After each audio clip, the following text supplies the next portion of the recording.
인사하겠습니다. 좋은 아침입니다. 하나님께서 우리와 함께 하십니다.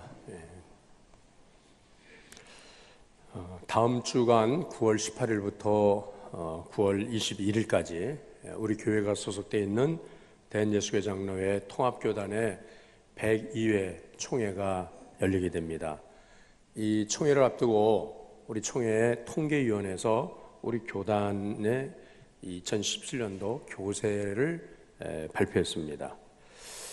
우리 교단 전체 교인 수는 273만 900명으로 전년 대비 0.78% 감소했습니다라고 보고가 됐습니다. 그 감소된 숫자는 5만 8,200여 명입니다. 5만 8,200명이 작년에 비해서 올해 1년 동안 이렇게 줄었다는 것입니다. 그러니까는 이 숫자는 100명 출석 교인 교회가 580개가 사라졌다는 이런 아주 심각한 이런 현실입니다. 물론 이 교인 감소 추세는 교회학교 이 자녀들이 이 청소년들 또 우리 아동부 자연적인 인구 감소 증세에 따라서 약 45%가 그렇게 줄게 되었고요. 그리고 작년 교인은 약 한 55% 정도 이렇게 지금 줄어든 그 통계로는 왜 이렇게 감소가 되느냐라고 하면 전도가 안 된다는 것입니다. 신입 교인들이 없고 교회, 그리고 기존의 성도들도 교회를 떠나간다는 겁니다. 그러니까 왜 전도가 안 되고 그리고 이미 신앙생활을 하던 성도들도 왜 교회를 떠나느냐? 한마디로 말하면 신앙생활을 하기가 힘들다는 겁니다. 먹고 살기도 힘든데 교회 나가는 거 더 힘들다. 신앙생활하는 거 힘들다. 그런데 제가 교회를 우리 교회 등록을 했는데 요즘 교회 얼굴이 안 보여서 전화를 겁니다. 아무개 집사님, 아무개 성도님, 요즘 뵌 지가 오래됐습니다. 요즘 왜 이렇게 교회 못 나오십니까? 라고 물으면 그들이 한결같이 이렇게 대답합니다. 목사님, 제가 교회는 못 나가지만 신앙은 버리지 않습니다. 저는 하나님은 믿습니다. 그러나 교회 가기가 너무 어렵습니다. 자, 이렇게 대답들을 합니다. 마음으로는 신앙을 가지고 있는데 신앙 고백은 하는데 현실적으로는 그 신앙을 실천하기가 힘들다는 이런 말씀입니다. 그렇다고 하면 여러분, 오늘 내가 진정한 그리스도인인가? 라고 하는 것에서부터 먼저 나 자신에게 물어보아야 되겠습니다. 물론 교회를 안 나가도 그가 예수님을 구주로 영접하고 믿으면 그는 그리스도인이라고 할 수가 있겠죠. 신앙 고백하면 구원받은 그리스도인이라고 그렇게 말을 할 수가 있을 겁니다. 그러나 여러분, 나 예수 믿습니다, 나 하나님 믿습니다 라고 본인이 그렇게 고백한다 해서 정말 그가 구원받은 그리스도인, 그가 진정한 그리스도인가 라고 하는 것에 대한 그러한 그 질문은 제가 지금 드리는 말씀을 통해서 스스로 한번 판단해 보시기 바랍니다. 예수님께서 3년 동안 제자들을 양육하고 훈련시키셨습니다. 너는 나를 따라오너라, 내가 너희로 사람 낚는 어부 되게 하겠다라고 하고 예수님께서 3년 동안을 예수님 제자들을 집중적으로 양육하고 훈련하셨습니다. 물론 수많은 무리들이 예수님을 한때 따라다녔지만 그 무리들은 다 떨어져 버리고 먹을 거 달라 그랬는데 먹을 거 예수님께서 안 주십니다. 자기들이 원하고 바라는 것대로 예수님 그때다 인생의 문제 해결해 주셔야 되는데 그렇지 못한다라고 하면 다 무리들은 떠나버리는 겁니다. 그러나 예수님의 12제자만큼은 예수님을 끝까지 따라가죠. 그러면서 예수님께서 이제 3년의 그 공생애를 마치실 때가 되었을 때에 제자 양육 훈련을 마쳐야 될 단계가 되었을 때에 제자들을 데리시고 저 가이사랴 빌립보를 가셔서 그리고 거기에서 묻습니다. 세상 사람들이 나를 누구라고 하더냐라고 묻고 세상의 사람들은 예수님을 향하여서 엘리야라고 말합니다. 세례 요한이라고 말합니다. 선지 중에 위대한 분이라고 말합니다라고 대답들 다 해요. 그러면 너희는 나를 누구라고 하느냐라고 할 때에 그때 베드로가 앞장서서 주는 그리스도시요 살아계신 하나님의 아들이십니다라고 하는 그런 위대한 신앙 고백을 하지요. 자, 여러분, 누가 교회를 처음 다니기로 결심을 했다, 누가 하나님 믿겠다고 생각을 작정하고 나왔다라고 해서 처음부터 그가 신앙 고백할 수 있는 사람은 아닙니다. 진정한 신앙 고백은 적어도 이렇게 양육과 훈련을 통하여서 예수님을 만나고 예수님 경험하면서 정말 이제는 내 인생의 주인이 예수님이십니다, 예수님은 하나님의 아들이십니다, 나의 그리스도가 되십니다, 이런 신앙 고백을 하게 될 때 예수님께서 크게 기뻐하셨습니다. 시몬아, 이것을 내가 알게 하니는 혈과 육으로 한 것이 아니라 하늘에 계신 내 아버지께서 너로 하여금 이것을 알게 했다. 그러면서 내 믿음의 반석 위에 내가 나의 교회를 세우리라 라고 주님께서 그 신앙 고백의 터 위에 교회 세우겠다고 그제서야 말씀하시는 거예요. 자, 그런데 여기서 여러분, 베드로가 이런 신앙 고백 했습니다. 그러면 베드로는 진정한 그리스도인이 되었을까요? 진정한 예수의 사람이 되었을까요? 이 신앙 고백을 한 그때부터? 오늘 우리는 베드로가 이 신앙 고백을 한 이후에 어떤 일이 계속 진행되고 있는, 어떤 이야기가 계속 진행되고 있는가를 성경을 보시면은, 예수님께서 베드로의 신앙 고백 받으신 후에 그리고 나서 어떻게 하십니까? 이때로부터 비로소 예수님께서 십자가의 고난을 당하실 것을, 십자가의 길을 예수님께서 이 베드로에게 말씀하시는 거예요. 마태복음 16장 21절 말씀인데 함께 읽겠습니다. 시작. 이때로부터 예수 그리스도께서 자기가 예루살렘에 올라가 장로들과 대지상들과 서기관들에게 많은 고난을 받고 죽음을 당하고 제3일에 살아나야 할 것을 제자들에게 비로소 나타내시니, 비로소 나타냈다. 이때로부터, 신앙 고백을 받으신 이때로부터 비로소 예수님께서 십자가의 길을 말씀하시겠다는 것입니다. 그러니까 신앙 고백 후에 그 다음에 제자들이 가야 할 길은 어느 길이냐면 바로 십자가 지고 예수님 따라가는 길이라는 거예요. 그런데 이 베드로가 예수님께 뭐라고 말합니까? 예수님, 그런 당치 않은 말씀하지 마십시오. 무슨 십자가입니까? 절대로 예수님 십자가 질 수 없습니다 라고 할 때에 주님께서 베드로에게 뭐라고 말씀하시죠? 네가 하나님의 일은 생각하지 않고 사람의 일을 생각하는구나. 사단아, 내 뒤로 물러가라. 너는 나를 넘어지게 하는 자라고, 그렇게 베드로를 책망하십니다. 방금 신앙 고백을 했는데도 불구하고 베드로는 하나님의 일을 생각하지 않고 세상의 일을, 사람의 일을 생각함으로 인해서 십자가를 가로막는 제자가 되었고, 십자가의 길을 가겠다고 절대로 그는 생각하지 않습니다. 그러면서 예수님을 가로막는 사람이 제자가 될 때, 사단아, 내 뒤로 물러가라. 너는 나를 넘어지게 하는 자라. 여러분, 신앙 고백했음에도 불구하고 신앙 고백 후에도 사단의 노릇을 하는 사람이 된다는 거예요. 이거 심각해요. 여러분들, 우리가 생각해야 됩니다. 나 예수 믿습니다 해서 나 구원받았습니다. 그러니까 이제부터는 나는 어떻게 살든지 나는 구원받고 나는 하나님 백성 되었습니다라고 그렇게 할 수 있냐라고 하면 그렇지 않습니다. 하나님의 일을 생각하지 않고 십자가의 그 길을 가려고 하지 않는다고 하면 사탄의 자리에 떨어질 수밖에 없다고 한 것을 분명히 베드로를 통해서 오늘 우리의 모습도 살펴볼 수 있어야 한다는 것입니다. 그러시면서 예수님께서는 제자들에게 뭐라고 말씀하셨냐면 마태복음 16장 24절 말씀에 이와 같이 말씀하십니다. 함께 읽겠습니다. 시작. 이에 예수께서 제자들에게 이르시되 누구든지 나를 따라오려거든 자기를 부인하고 자기 십자가를 지고 나를 따를 것이니라. 아멘. 누구든지 나를 따라오려거든 자기를 부인하고 자기 십자가를 지고 나를 따를 것이니라. 여러분, 그러나 우리는 어떻습니까? 예수님을 따라가겠다고 여기 나오셨죠, 여러분들. 여러분들은 분명히 신앙 고백을 하시죠? 나는 신앙 고백을 합니까? 예수님은 나의 주님이신 것을 믿습니까? 그리스도이심을 믿습니까? 하나님의 아들이심을 믿습니까?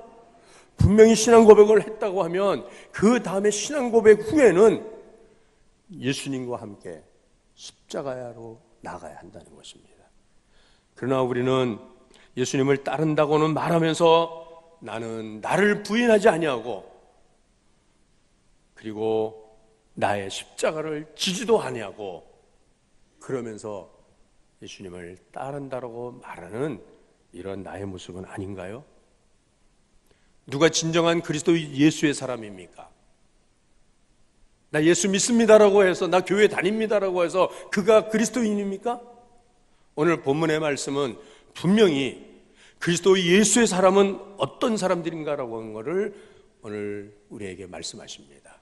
오늘 본문 24절 말씀 한번 같이 읽겠습니다. 시작.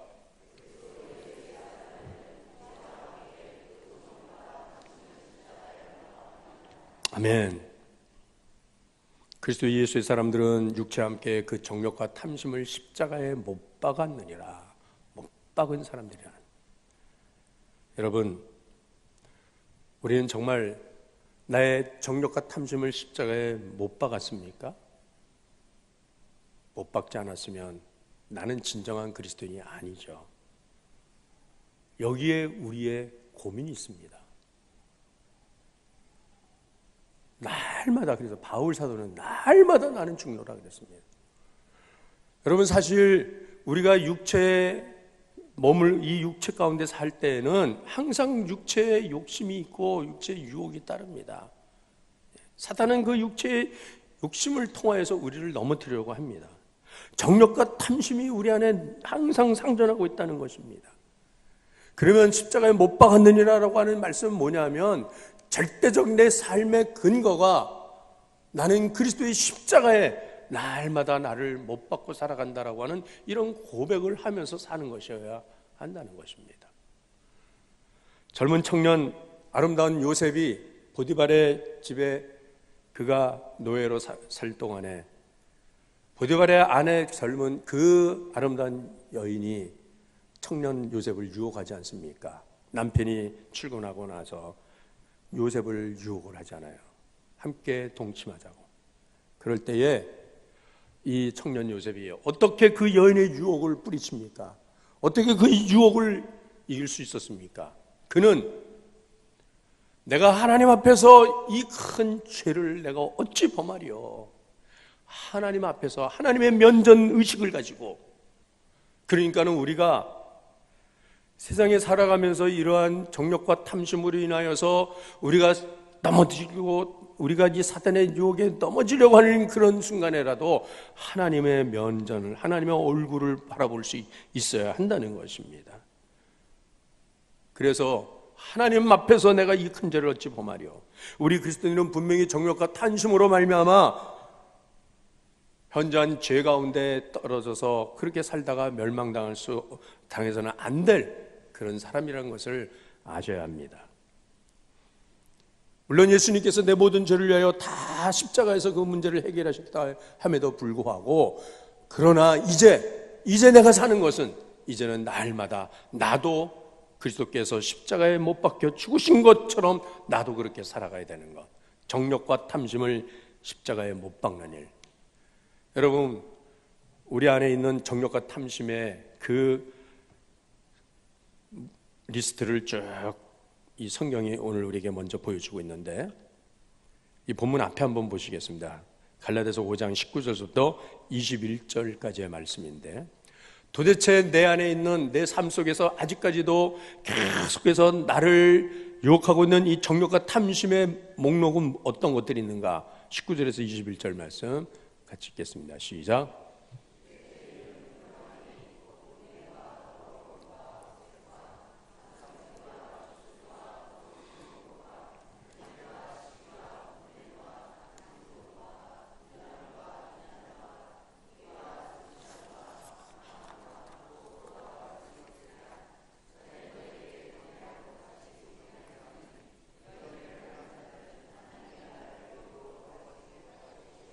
아멘. 여러분, 정욕과 탐심으로 인하여 우리 안에 있는 이러한 육체의 현저한 일들이 쭉 우리에게 여기에 우리에게 보여주고 있는데 이것이 다 내 안에 있더라는 내 삶 속에. 무엇보다도 오늘 하나님께서는 너희에게 경계하노니 이런 일을 하는 자들은 하나님의 나라를 유업으로 받지 못할 것이요 라고 했다. 이런 일을 하는 자들은 하나님 나라를 유업으로 받지 못할 것이요, 하나님 나라 들어가지 못한다는 겁니다. 구원받지 못한다는 겁니다.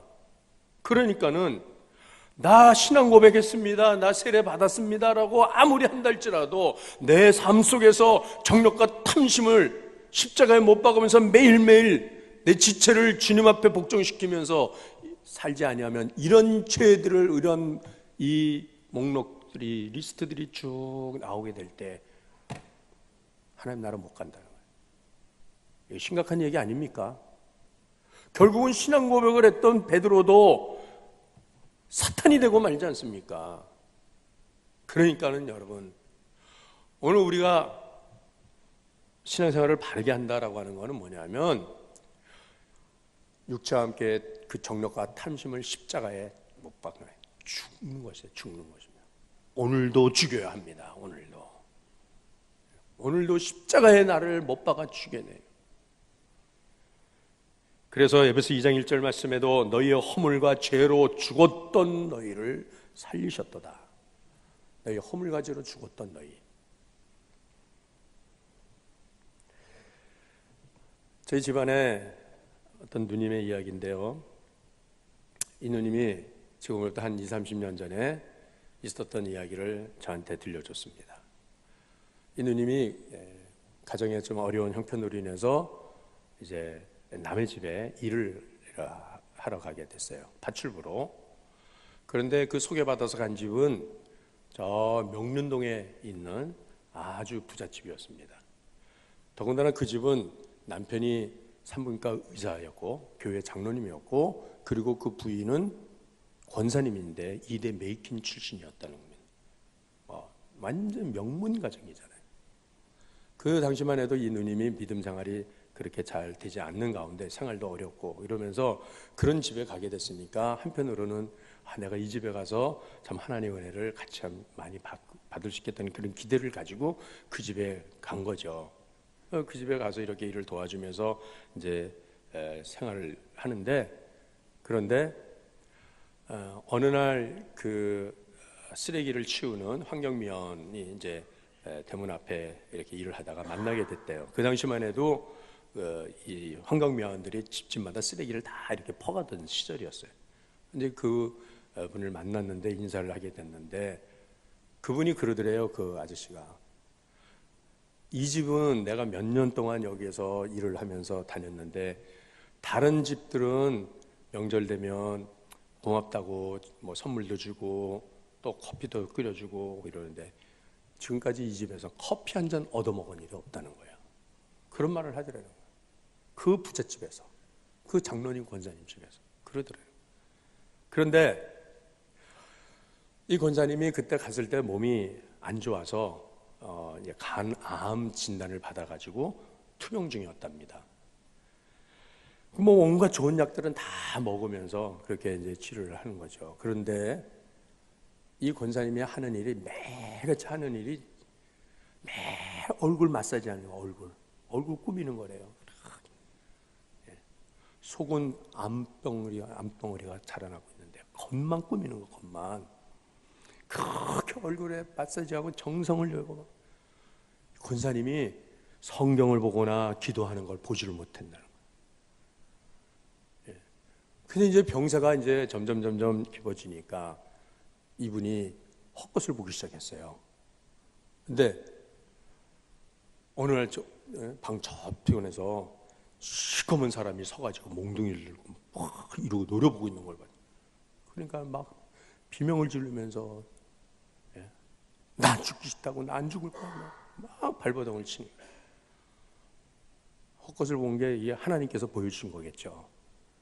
그러면 이 권사님이 그때 회개해야 되는 거 아닐까요? 하나님 나 부르실 날이 시간이 점점 다가오는구나. 그러면 회개하고 바르게 믿음 안에 서야 되는데 그냥 안 죽으려고 발버둥. 난 안 죽어. 나는 죽기 싫어. 결국은 얼마 후에 세상을 떠나게 됐죠. 그 당시만 해도 이제 그 장례를 다 집에서 치를 때 아닙니까? 병원에 입원했다가도 운명할 때쯤 되면 집으로 와서 밖에서 죽으면 객사하는 거라 그래서 다 집에서 장례를 치르는 거예요. 그 집에 이제 장례를 치르게 됐는데 그 염을 하게 되잖아요. 염을 하는데 그 염사가 와서 이제 염을 다 이렇게 하고 나서 그러고서는 땀을 뻘뻘 흘리고 나와서 하는 말이, 혀를 두르면서 하는 말이 이러더래요. 내가 수많은 죽음을 봤지만 이 집 사모님처럼 그렇게 흉측한 모습으로 죽은 모습은 처음 본다. 끝까지 안 죽으려고 발버둥을 치다가 너무 발버둥을 치니까는 이 앞면에 모세혈관이 막 터져가 핏줄이 터져가지고 얼굴이 막 피투성이가 돼. 눈은 부릅뜨고 혀는 이만큼까지 떼가지고 그러고선 죽은 거예요. 혼자란 사람이. 예? 여러분, 교회 직분 아무 소용없어요. 교회 직분이란 거는 충성 때에 일하라고 주신 것이지 그 직분이 내 계급장도 아니고 내 무슨 훈장도 아니라는 겁니다. 그것 때문에, 직분 때문에 하나님 나라 가는 것도 아니고, 그 세상 탐심을 놓지 못해가지고서 끝까지 발버둥 치다가 그렇게 세상 떠나는 모습을 보면서 이 누님이 그때서부터 내가 믿음 생활 크게 해야 되겠구나 결심을 하고서, 그때 그 누님도 몸이 안 좋은 상태였는데 그때서부터 믿음 생활 막 기도하면서 하나님 앞에 바로서 은혜 안으로 들어오니까는 그 자기에게 있던 그 몸에 그 질병도 하나님 다 깨끗이 고쳐주시고 지금 80세가 되도록 지금도 은혜 안에 살고 계셔요. 이 간증을 저한테 엊그저께 해줬어요. 여러분, 세상 돈이 많으면 무슨 소용이 있어요? 아무리 좋은 집에서 굉장한 남편하고 자식들하고 그러면서 산다면 그게 무슨 내 영혼에 무슨 보장이 되냐 이 말씀이거든요. 누가복음 12장 15절 말씀에 예수님께서 이렇게 말씀하셨습니다. 무릇 삶과 모든 탐심을 물리치라. 사람의 생명이 그 소유에 넉넉한 데 있지 아니하니라 라고 말씀하십니다. 여러분, 내 믿음 지키기 위해서, 내 신앙을 지키기 위해서 내가 하나님 앞에 예배드리는 삶과 하나님 나라의 가치를 내가 귀중하게 여기면서 살아가는 이러한 우리가 되어야 되는데, 여전히 세상 사람들과 다를 바 없는 인생에 그런 거 쫓아가고 그런 거 붙잡고 연연해하고. 오래전에 어느 한 유교학자가 교수가 공자가 죽어야 나라가 산다라고 하는 그런 책을 냈어요. 이 사람은 우리 사회에, 우리나라의 모든 병폐는 이 유교의 잘못된 가치관, 이 허위의식, 이런 것들 때문에 우리나라가 건강하게 세우지 못한다. 너와 나의 관계가 바르게 되지 못한다. 그래서 유림으로부터 돌로 맞아 죽을 각오라고 나는 이 책을 쓴다라고 해서 아무개가 죽어야, 유교가 죽어야 나라가 산다, 이런 책을 썼는데, 여러분, 사실은 그래요. 우리가, 여러분, 이 나라가, 우리나라가 살려면 우리는 그래, 저거 김정은이가 죽어야 우리나라가 산다고 그렇게 여러분들 생각하지 않습니까? 그래서 미국 군대하고 우리 한국 군대하고 12월 1일부터 참수부대라고 하는 이러한 특전 부대를 창설한다 그래서, 참수가 뭡니까? 목 뺀다는 거 아니에요. 북한 지휘부를 완전히 멸살시키는 그러한 군대를 지금 준비 중에 있다고 그런 보도를 받았습니다. 저것들 죽어야 내가 산, 그렇게 생각합니다. 여러분, 아무개가 죽어야 우리 교회가 산다, 혹 그러고 계시지 않는지. 그러나 여러분, 죽어야 할 사람이 누구예요? 죽어야 할 사람이 바로 나라고 하는 거예요. 내가 죽어야.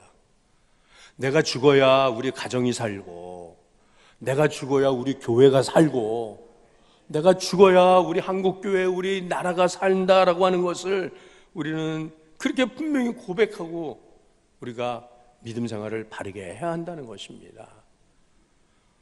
오늘 다 손가락질을 해요. 저놈 때문에 이거 잘못했고 저거 나 잘못했다고 하는 사람 한 사람도 못 봐요. 이번 주간에도 저는 뭐 여러 가지 이런저런 이야기들, 뭐 교회, 우리 교회 문제가 아니라 어떤 교회 문제로 인해서 계속해서 뭐 이렇게 이야기를 주고받는 가운데서 한결같이 하는 소리가 다 저놈 일이 나쁜 놈이에요. 저놈이 잘못했지 나는 잘못한 게 없다고. 예. 그러나 여러분, 분명히 성경적으로 오늘 죽어야 할 사람은 바로 나라고 하는 것을 우리는 분명히 알아야 됩니다. 그렇게 고백해야 됩니다. 그러나 죽는다고 하는 것은 그냥 죽고 끝나는 것을 말하는 것이 아니라 그 자리에서 또 새로운 삶의 단계가 시작되어지는 것인데, 그것은 바로 우리가 그리스도와 함께 죽으면 그리스도와 함께 다시 살 것이라고. 그래서 갈라디아서 2장 20절 말씀, 웬만한 분들이 이 말씀 다 암송하시죠? 함께 읽겠습니다. 시작.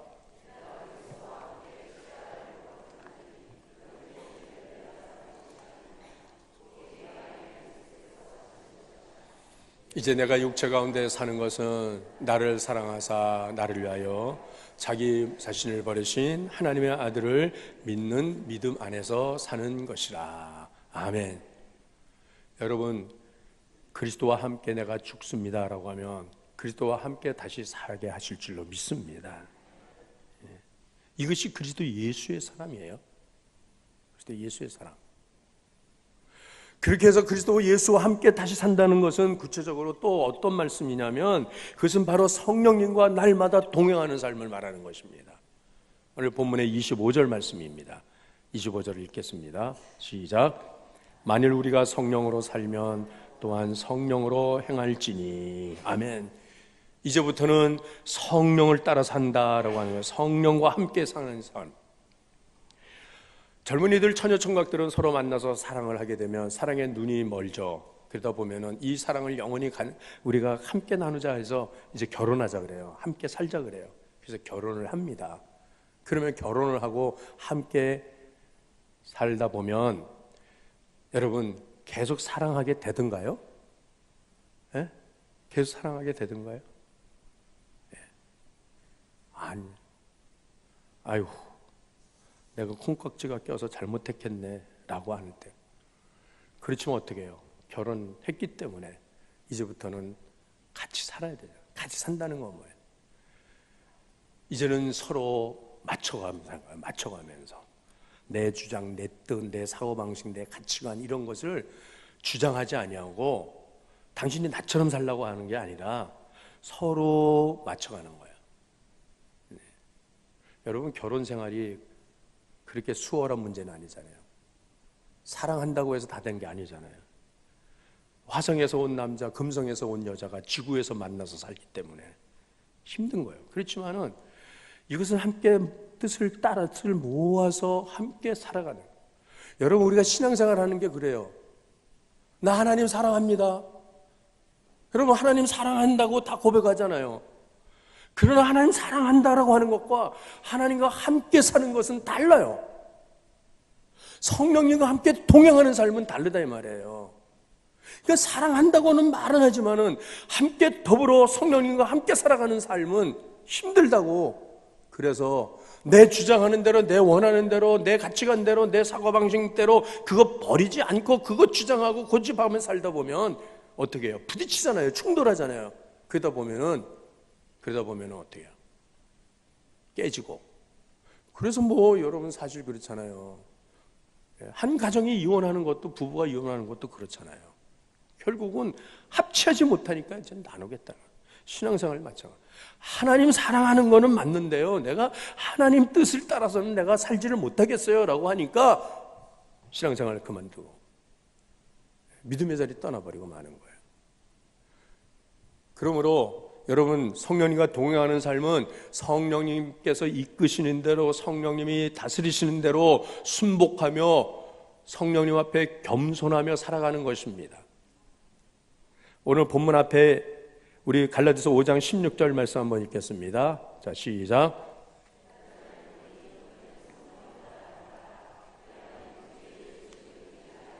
아멘. 성령을 따라 행하라는 것입니다. 성령님께 주도권을 맡겨드리고 성령님께서 이끌어 가시는 대로 내 생각 버리고 그렇게 따라가면 육체의 욕심을 이루지 아니하리라고 말씀하십니다. 성령님은 우리의 삶의 GPS예요. 내비게이션 되시는 분입니다. 내가 가는 길을 먼저 아시고 내가 가야 할 곳을 먼저 보여주시는 분이 바로 성령님이십니다. 그러므로 성령님과 동행한다는 것은 내 생각으로, 내 지혜로, 내 판단으로 성령님을 리드해 나가는 것이 아니라 내가 성령님께 리드당하는 거예요. 성령님이 나를 이끌어 가시는 거예요. 여러분들 보세요. 다 운전하고 다니시는데 내비게이션을 모르는 길만 내비게이션 들고 가는 게 아니잖아요. 요새는요. 아는 길도 내비게이션 들고 가죠. 왜요? 왜 그러죠? 요새는 길이 하도 어느 곳에 길이 막히는지 이 도로 상황을 잘 모르기 때문에 길 몰라서 내비게이션 들고 가는 게 아니라 도로 상황에 따라서 내비가 가르쳐 주는 대로 가겠다는 거예요.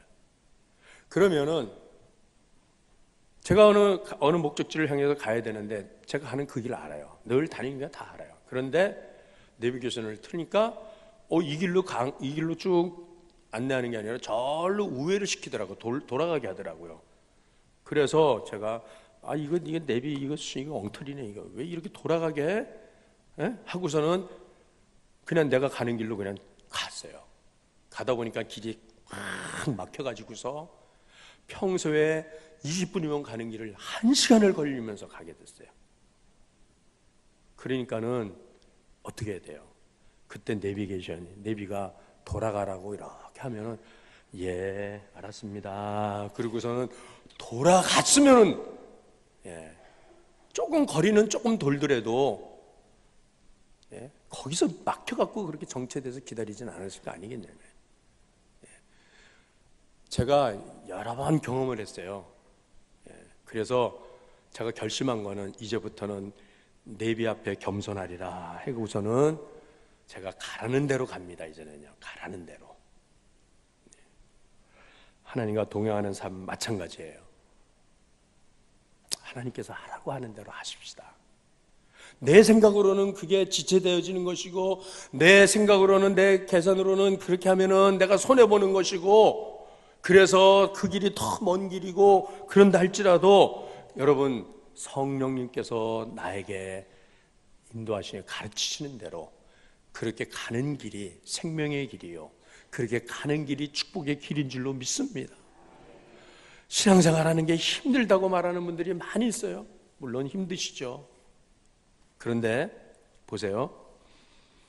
공부하는 학생들이 이제 무슨 연합고사든지 예비고사든지 전국에 수석을 하는 그런 아이들 있잖아요. 학생들이 그런 학생들한테 소감을 물어봅니다.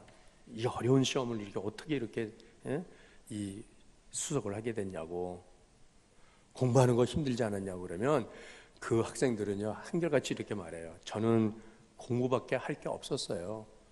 저는 공부가 제일 쉬웠어요. 공부 열심히 하는 학생들은 공부가 쉽다고 말해요. 그러나 공부 안 하는 제 친구들 있잖아요.